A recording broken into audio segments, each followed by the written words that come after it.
दोस्तों आज हम सुनाने जा रहे हैं दर्द भरी शायरी। तब वीडियो को लाइक कर दीजिए और चैनल को सब्सक्राइब कर दीजिए और कमेंट कर दीजिए और अपने दोस्तों के साथ कर दीजिए शेयर, ताकि ऐसे ऐसे वीडियो हम लाते रहते हैं हरदम। सांस थम जाती है पर जान नहीं जाती, दर्द होता है पर आवाज़ नहीं आती, दर्द होता है पर आवाज़ नहीं आती। अजीब लोग हैं इस ज़माने में ए दोस्त, अजीब लोग हैं इस ज़माने में ए दोस्त, कोई भूल नहीं पाता और किसी को याद नहीं आती, और किसी को याद नहीं आती। मैं बैठूंगा ज़रूर महफिल में मगर पीऊंगा नहीं, मगर पीऊंगा नहीं, क्योंकि मेरा गम मिटा दे इतनी, क्योंकि मेरा गम मिटा दे इतनी, शराब की औकात नहीं, शराब की औकात नहीं।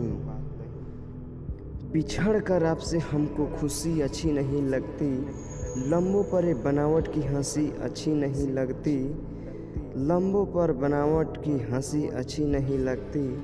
कभी तो खूब गलती थी मगर ये सोचते हम कि मुझे क्यों मेरी ज़िंदगी अच्छी नहीं लगती, मेरी ज़िंदगी अच्छी नहीं लगती।